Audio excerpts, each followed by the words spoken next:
오늘은 지난 시간에 이어서 큰 구원이라는 주제의 두 번째 말씀을 함께 듣도록 하겠습니다. 우리가 지난 시간에는 큰 구원을 예수님의 크심에 관해서 그리고 예수님께서 하신 일 때문에 구원을 크다고 표현한 것을 함께 듣게 되었습니다. 오늘은 예수님 때문에 우리가 받은 구원이 얼마나 큰 건가, 우리가 받은 구원을 측면으로 오늘 본문에서 하시는 말씀을 함께 듣도록 하겠습니다.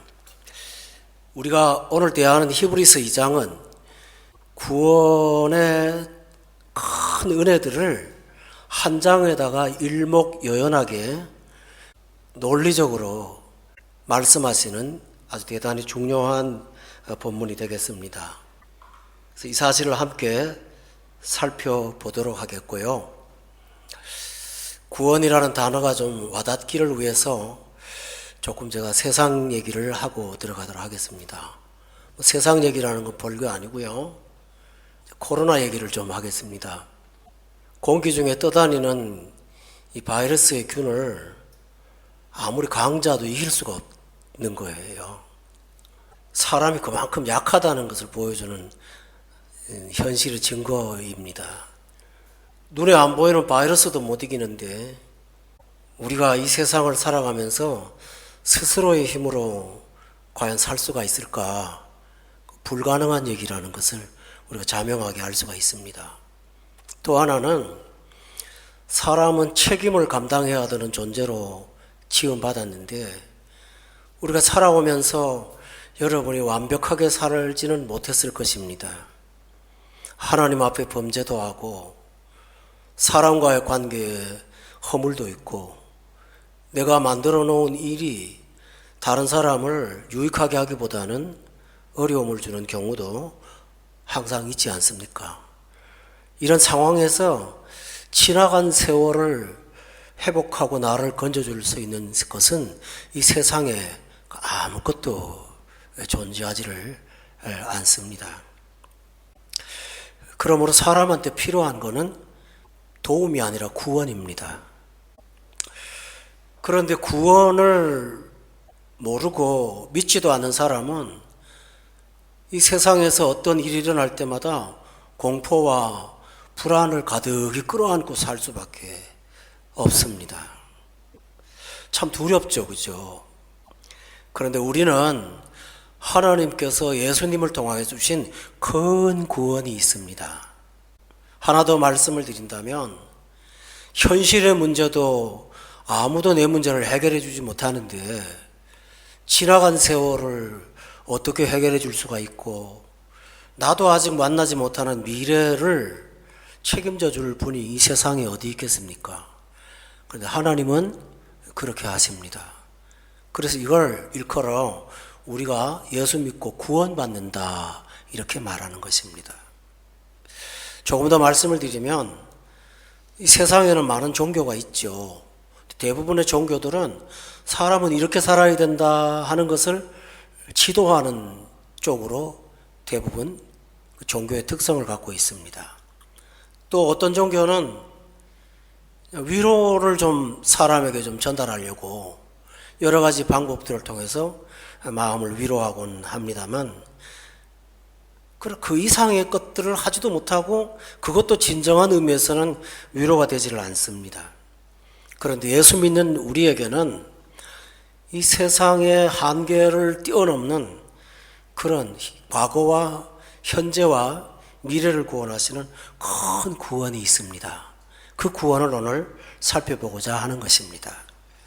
첫째로는 여러분이 성경을 보시면 2절 말씀에 천사들을 통하여 하신 말씀이 견고하게 되어 모든 범죄함과 순종하지 아니함이 공정한 보응을 받았다라고 되어 있습니다. 여기서 범죄는 죄를 범한 것을 말합니다. 사람들은 이것은 다 죄로 압니다.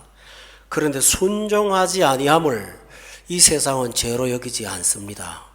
그러나 성경은 범죄도 죄고 순종하지 아니한 것을 하나님께서 심판하시겠다고 분명히 말씀하셨습니다. 오늘 2절에 보니까 범죄함과 순종하지 아니하는 것은 공정한 보응을 반드시 받게 된다고 말씀하고 있습니다. 공정하다는 말은 하나님이 공의의 하나님이라는 뜻이 되겠습니다.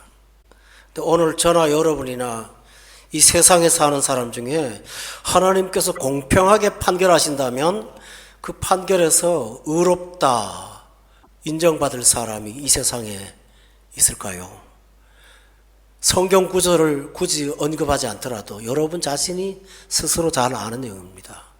근데 성경은 이렇게 말하죠. 자기 행위로는 의롭다 하심을 얻을 육체가 이 세상에는 하나도 없습니다. 조금 더 말하면 모든 사람이 죄를 범해서 하나님의 영광에 이르지 못했다라고 기록되어 있습니다. 이 문제에 관해서 하나님은 의의 하나님이시므로 공정하게 보응을 하신다고 되어 있습니다. 그러면 많은 분들이 이런 얘기를 들으면 항상 겁주는 얘기라고 생각합니다. 그러나 오늘 본문을 다시 보시면 2절에 공정한 보응을 받을 것이라는 미래형으로 되어 있지 않고 받았거든 하면서 과거형으로 되어 있습니다. 이 세상 역사 가운데 공정한 심판이 국지적으로 일어났던 사례가 있습니다. 그걸 얘기하는 겁니다. 여러분이 가장 먼저 떠올릴 수 있는 공정한 보응이 뭘까요? 아담과 하와가 에덴의 동산에서 죄 때문에 추방당한 것이 공정한 보응을 받은 것입니다. 노아의 시대에 사람들이 포악과 악을 행하다가 물로 심판을 받아서 이 지상의 노아의 가족을 제외하고는 모두가 다 심판받았던 그 사건이 있었습니다. 신약에 보면 예수님을 죽이려고 했던 헤롯이라는 왕이 하나님께 영광 돌리지 않고 자기에게 영광을 돌리는 거로 충이 먹어 죽은지라 기록되어 있습니다. 공정한 보응이 나타났습니다. 사도행전에 보면 아나니아와 삽비라라는 부부가 나오는데 성령께 거짓말을 하다가 두 부부가 즉사한 사건도 기록되어 있습니다. 그러므로 공정한 보응은 미래형이 아니라 경고로 주시기 위한 사건으로 과거에 번번이 있었던 일들입니다. 그러나 남아있는 공정한 보응은 그런 국지적인 심판이 아니고 온 세상이 심판받고 새하늘과 새 땅이 도래하는 그 심판을 남겨두셨습니다. 히브리서 9장 27절에 보면 사람이 죄를 범하면 여러분 다 아시죠? 한 번 죽는 것은 사람에게 정해진 것이고 그 다음에 뭐라고 그랬냐면요. 그 후에는 심판이 있으리니 라고 말씀하셨습니다. 우리가 예수님을 하나님께서 보내신 구원자로 영접하지 않고 여러분이 회개하지 않고 그냥 살다 보면 공정한 보응을 반드시 받게 되어 있습니다.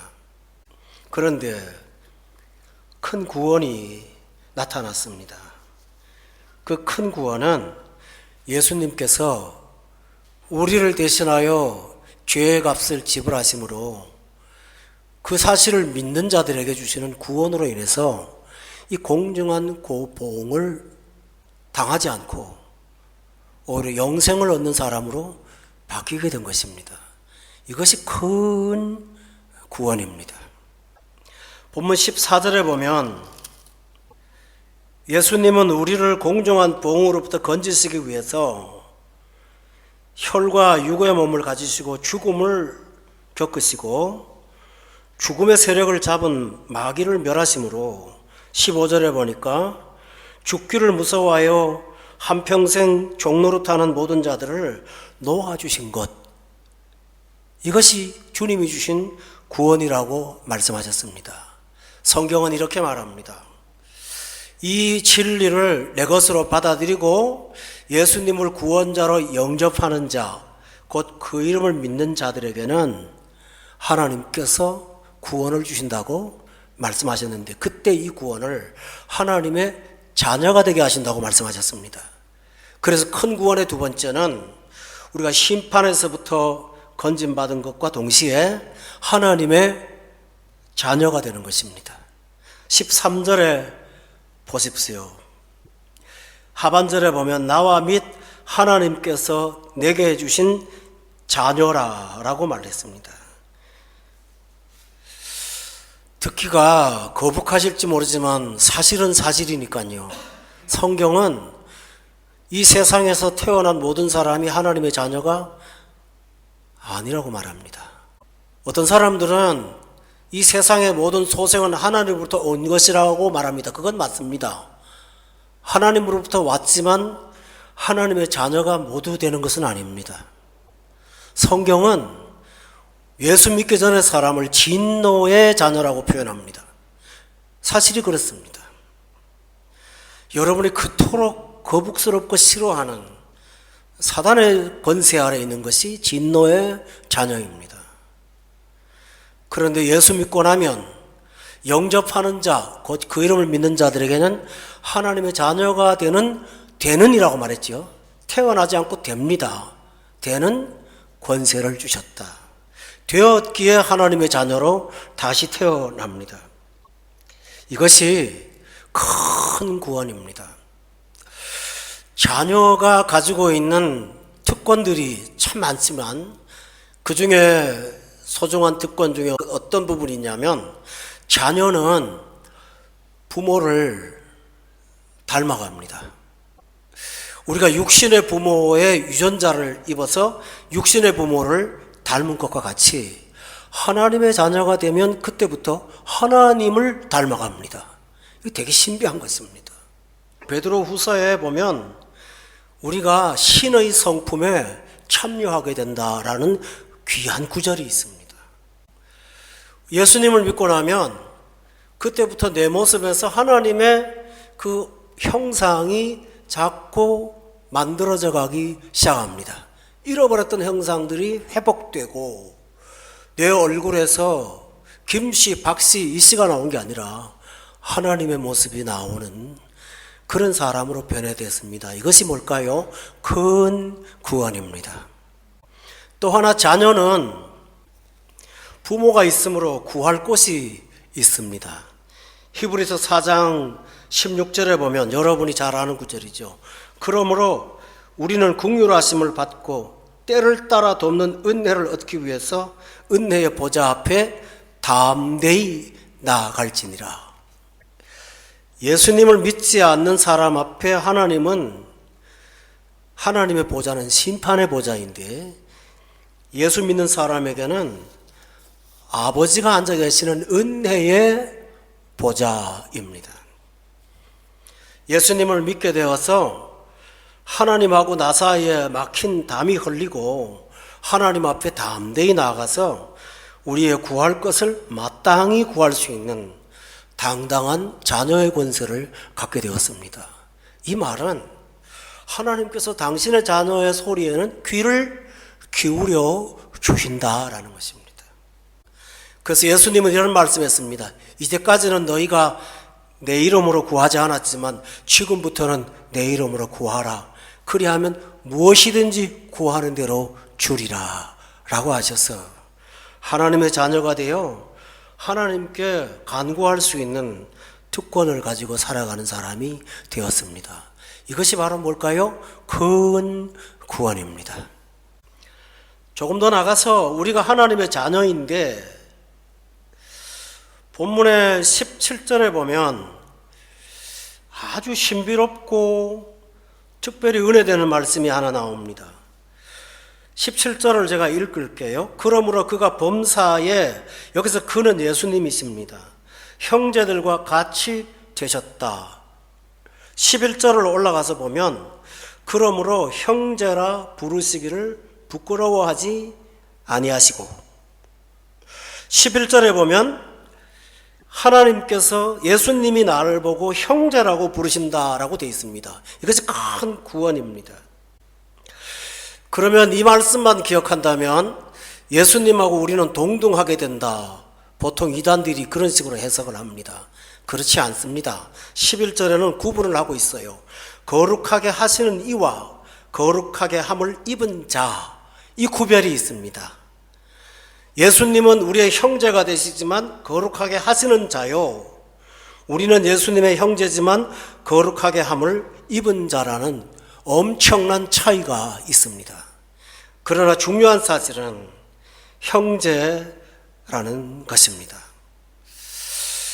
제가 이것은 책에서 읽었는데요. 그 우리나라에 아주 귀한 목사님 한 분이 계셨어요. 손양원 목사님이라고. 이분이 어떤 분이냐 하면 그 일제시대에 독립운동을 하시다가 6.25 사변 나서 나라가 어려워지니까 사람들이 서해하고 나라에서 돌보지 못하는 그 소록도의 그 문둥병 환자들, 이분들한테 내려가서 이분들을 피고름을 입으로 빨아내기도 하면서 그분들과 함께 사셨던 목사님이십니다. 그런데 이 목사님에게 두 아들이 있었어요. 동인이라고 동신이라고 하더군요. 이 두 아들이 학교 다니면서 그 당시 공산주의 사상이 학교에 들어와서 어떤 학생들을 혼란시켰는데 그 학생들 중에 아이들이 이 아이들을 회귀시키려고 하다가 잘못돼서 살인을 한 거예요. 애를 죽였어요.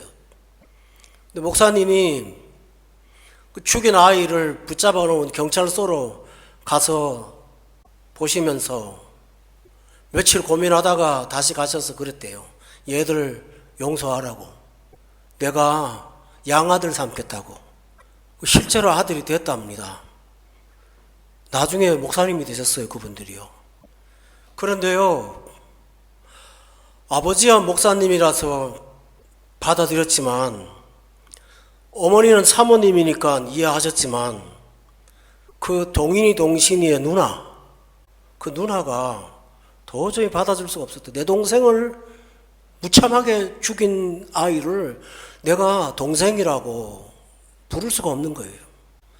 말하자면 형제로 인정을 못하는 거예요.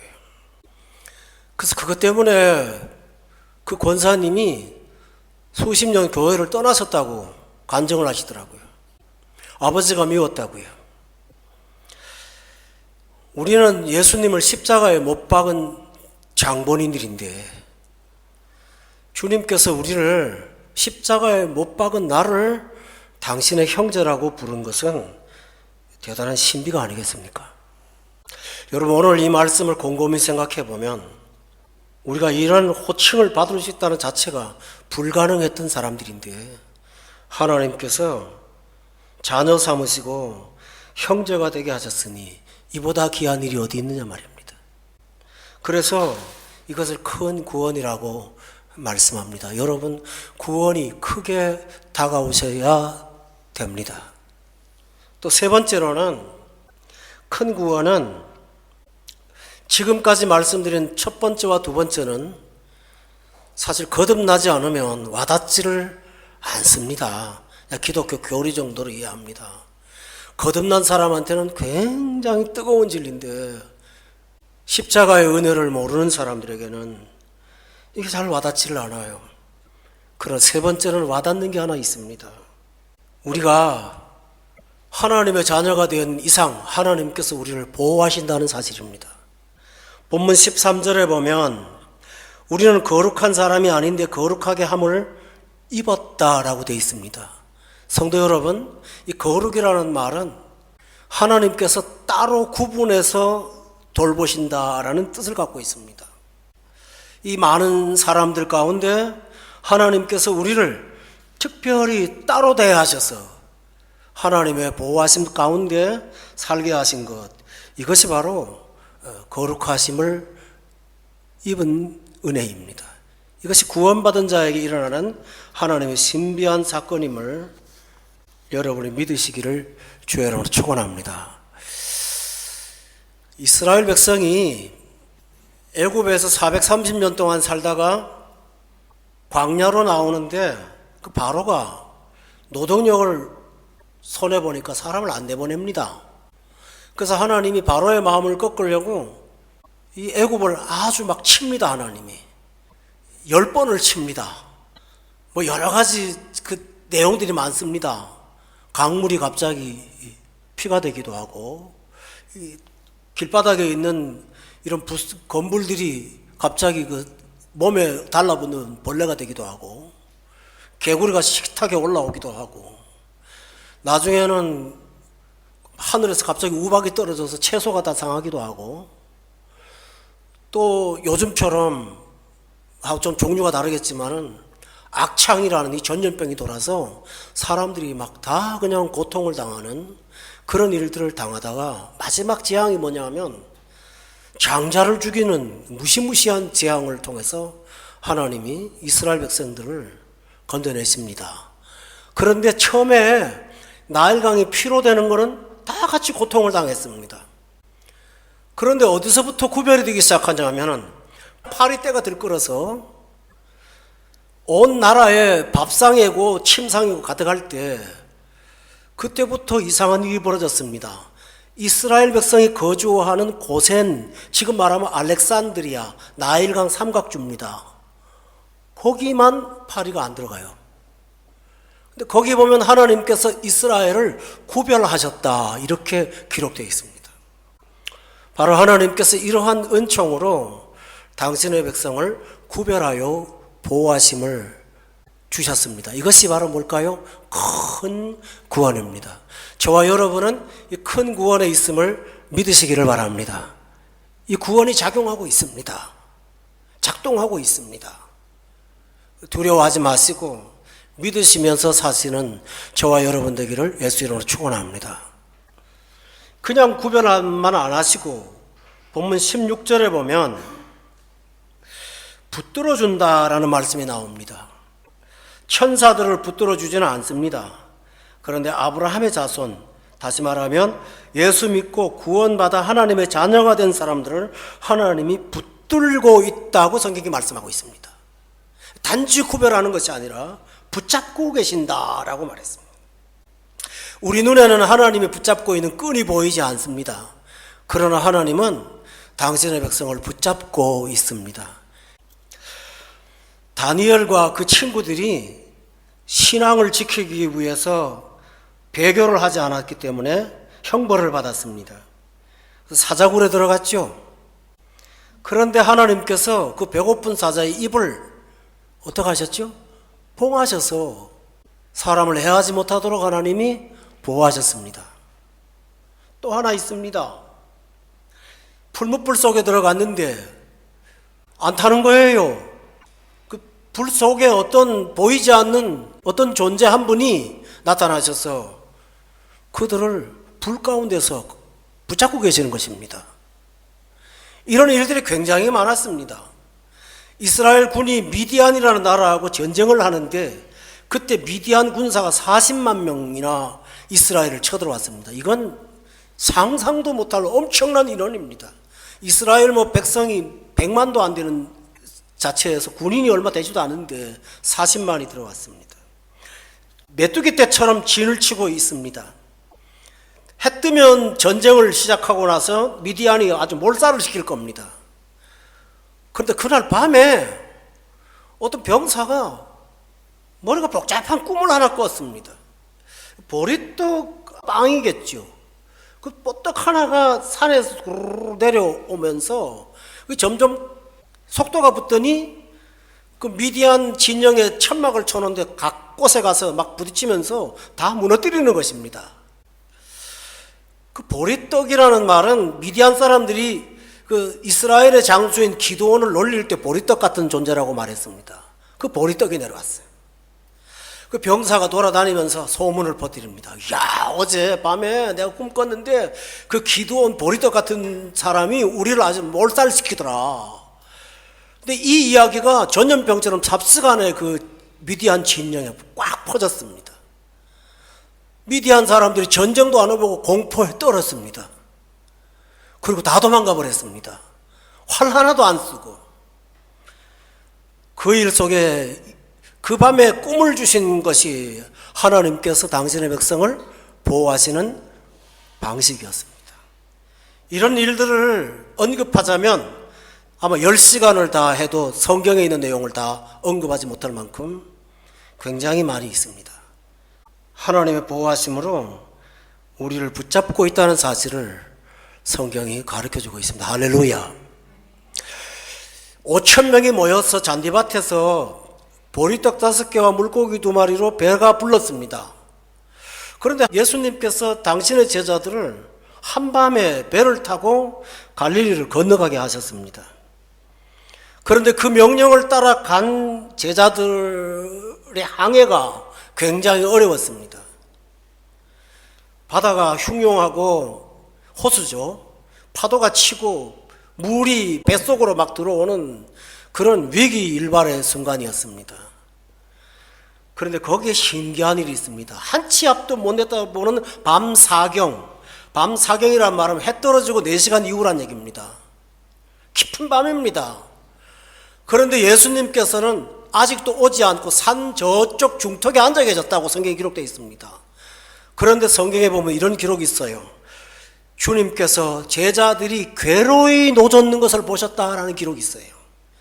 그 먼 곳에 밤에 주님이 당신의 제자들이 괴로이 노젓는 것을 보시고 라고 기록되어 있고, 그 밤에 물 위를 걸어서 제자들에게 오셔서 배에 올라탔을 때 바다가 잔잔해지고 바람이 멈췄습니다. 성도 여러분, 우리 눈에는 전능하신 하나님이 보이지 않을지 몰라도 하나님은 당신의 백성을 붙잡고 있습니다. 그래서 오늘 본문에 아브라함의 자손을 붙들어 주려고 15절에 보세요. 죽기를 무서워함으로 한평생 매여 종로로 타는 자들을 해방시켜 주시고, 16절에 보니까 아브라함의 자손을 붙들어 주신다고 말씀하셨습니다. 성도 여러분, 이것이 바로 주님이 주신 큰 구원입니다. 여러분의 삶에 이 구원이 현재 진행하고 있다는 사실을 오늘 말씀을 듣고 믿고 가시기를 바랍니다. 이게 있습니다. 하나님의 은혜가 있습니다. 지금까지 저는 예수 믿고 이 땅에서 경험하는 큰 구원을 말씀드렸습니다. 사람한테 가장 큰 위기가 뭘까요? 가장 큰 위기가, 인생의 가장 큰 공포가 뭘까요? 그것은 본문 15절에 나와 있습니다. 죽는 게 제일 무서운 거 아닙니까? 그렇죠? 죽는 게 제일 무서운 거예요. 왜 그럴까요? 죽으면 모든 게 다 끝나고 그 결산을 갖고 하나님 앞에 서야 되기 때문입니다. 그런데 큰 구원은 죽음의 순간 너머에서도 크게 역사합니다. 본문 5절에 보면 아주 귀한 말씀이 있습니다. 하나님이 우리가 말하는 바, 그 다음 9절입니다. 장차 올 세상. 큰 구원은 이 세상에서만의 보호가 있는 것이 아니라 장차 올 세상, 그 세상 속에도 들어가게 하시는 것이 구원입니다. 장차 올 세상. 여러분, 장차 올 세상은 두 가지로 나뉩니다. 하나는 낙원이요, 하나는 음부입니다. 음부에 끌려가는 사람은 장차 올 세상은 세상이지만 그것은 공포로 끌려가는 포로 수용소와 같을 것입니다. 그러나 큰 구원을 받은 사람은 장차 올 세상을, 여러분 여기 본문에 보면 10절 말씀에 이렇게 말합니다. 그러므로 만물이 그를 위하고 또한 그로 말미암은 이가 많은 아들들을 이끌어 영광에 들어가게 하신다, 이렇게 되어 있습니다. 이걸 5절 말씀하고 연결해 보세요. 구원은 장차 올 세상, 그 세상을 영광으로 들어가는데, 영광에 들어가시게 하시는 주님 때문에 그 세상에 영광으로 들어간다라고 말씀하셨습니다. 이것이 바로 큰 구원입니다. 장차 올 우리에게 주실 세상은 이사야서가 이렇게 말하죠. 사막 같은 세상에 샘이 넘쳐 흐르고 사자들이 어린 양과 뛰놀고 독사들과 아이들이 함께 노는, 사람 말하면 살육과 공포가 없는 평화의 세상이 주님께서 주시는 장차 올 세상이라고 그랬습니다. 그런데 그 세상을 초라하게 들어간 것이 아니라 영광으로 들어간다고 그렇게 표현했습니다. 거기는 계시록의 말씀을 보면 슬픔도 없고 질병도 없고 기근도 없고 고통도 없는 세상, 그 세상이 장차 올 세상을 여러분 믿으십니까? 그래서 죽음을 무서워함으로 한평생 종노릇하지 않게 하시고 해방시켜 주시는 영생의 은혜를 주신 것을 믿으시기를 주의 이름으로 축원합니다. 이것이 은혜입니다. 저는 아주 중요한 얘기를 결론으로 내리겠습니다. 2장에 이 큰 구원을 설명하는 이유는 모르는 사람 알게 하려고 한 게 아닙니다. 본문의 2장 말씀에 3절에 보면 우리가 이같이 큰 구원을 압니다. 그런데 등한히 여기는데 문제가 있는 것입니다. 오늘 많은 사람들은 예수 믿고 사는 것을 대단한 그 선물, 엄청난 귀한 것으로 받아들이는지를 제가 잘 모르겠습니다. 오히려 큰 구원을 등한히 여기는 사람들이 너무 많은 것을 본문에서 봅니다. 왜 그럴까요? 그 이유가 있습니다. 2장의 7절에 보십시오. 예수님은 세상의 영광으로 비교할 때는 초라한 분이십니다. 못하게 되신 분이십니다. 그분에게 흠모할 만한 대단한 것이 없기에 사람들은 예수님의 영광보다는 세상의 영광을 더 목말라 합니다. 그러니 구원을 큰 구원으로 여기지 않습니다. 또 하나 8절 말씀이 있습니다. 만물을 그 발 아래 복종하게 하셨는데 지금 우리가 보는 것은 8절 끝에 보니까 우리가 만물이 아직 그에게 복종하고 있는 것을 보지를 못한다. 예수 믿는 사람들의 불순종의 태도, 이 세상 사람보다도 못한 부도덕함, 이런 것들을 보면서 기독교인으로서의 어떤 자긍심일까요? 자존감을 잃어버린 것이 오늘 현대 사람들입니다. 그래서 믿는 걸 부끄러워하게 됐어요. 이런 것들을 보면서 우리 마음이, 내가 받은 구원을 크게 여기는 마음이 점점 희미해져 가고 있다고 한 것입니다. 오늘 성경은 이 큰 구원을 등한히 여기지 않고 이 큰 구원을 알려면 여러분 기억하십시오. 여기 8절에 보니까 복종하지 않는 것이 하나도 없어야 하겠으나 지금 우리가 만물이 아직 그에게 복종하고 있는 것을 보지를 못하는데 안 보이는 것을 자꾸 보려고 하지 마시고 본문 9절에 보니까 죽음의 고난 받으심으로 말미암아 영광과 존귀로 관을 쓰신 예수를 보라고. 그래서 큰 구원이 일어난다고. 사람들이 무시하는 주님을 보지 말고 십자가의 고난으로 영광과 존귀로 관 쓰신 주님을 보라고 말씀하십니다. 그러면 큰 구원이 다가온다는 것이죠. 여러분 한번 보세요. 베들레헴의 말구유에 동방에서 박사들이 찾아왔죠. 화가들은 그림을 그릴 때 그 예수님의 머리에다가 빛도 그리고 뭐 등등 하지만 그거 실제로 있지도 않은 거였죠. 실제로 말한다면 아주 초라하게 보잘것없는 분이었죠. 그러나 그들은 그 구유에 누인 아기를 영광과 존귀로 관쓰신 예수로 보았습니다. 여러분 그렇게 봅니까? 보리떡 5개와 물고기 2마리로 배불렀던 5,000명이 예수님께서 내가 하늘의 떡이라고 말씀하실 때 다 떠났습니다. 주님께서 제자들을 보시면서 너희도 가렸느냐 하고 묻습니다. 그때 베드로가 주여 영생의 말씀이 계심에 우리가 누구에게로 가오리까? 베드로는 사람들한테 거부당하는 주님을 영광과 존귀로 관쓰신 예수님으로 본 것입니다. 할렐루야. 십자가에 예수님이 달리셨을 때 오른편 왼편에 강도가 달렸습니다. 달아놓고 사람들이 밑에서 조롱을 하고 모욕을 합니다. 강도들도 똑같이 그랬다가 어떤 시간이 흘렀을 때 한 강도에게 예수님이 다르게 보이기 시작했습니다. 그분이 초라한 제수가 아니라 영광의 관을 쓰신 주님으로 보이기 시작했습니다. 그래서 강도가 이렇게 말합니다.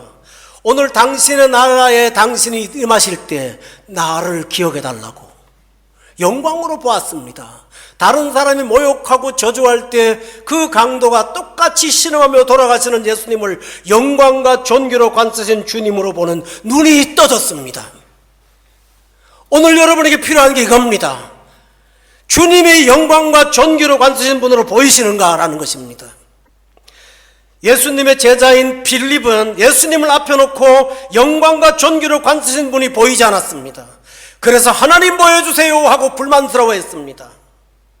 세베대의 아들들이 어머니가 와서 야고보와 요한이죠. 예수님이 십자가 얘기를 하니까 당신이 하늘나라 올라갈 때 우리 아들들은 좌쪽 우쪽에 앉게 해달라고 정치적인 영광을 받습니다. 그때 예수님이 너희가 내 잔을 마시려니라 말하면서 주님께서 당신을 고난의 주님으로 보라고 말씀하셨습니다. 여러분, 이 눈이 떠져야 될 것, 이 눈이 열리면 큰 구원이 보이게 됨을 믿으시기 바랍니다. 이거 열립니다. 바울 사도는 예수님을 제대로 알지 않았을 때 그분을 천대했습니다. 그러나 다메섹에서 자기를 구원하기 위하여 나타나신 그 주님을 영광과 존귀로 관쓰신 주님으로 발견했습니다. 바로 이것입니다.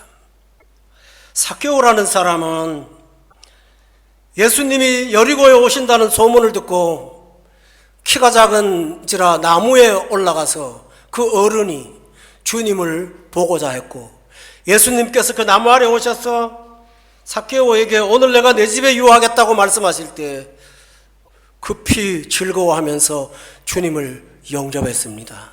삭개오의 눈에 주님은 영광과 존귀로 관을 쓰신 주님이셨습니다. 사랑하는 교우 여러분, 오늘 이 시간 저와 여러분이 필요한 것은 예수님의 영광과 존귀에 눈을 떠가는 것입니다.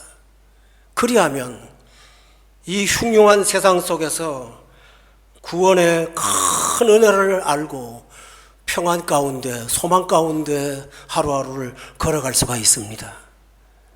부디 여러분에게 이런 눈이 떠지시기를 저는 바랍니다. 마지막으로 한 예만 더 드리죠.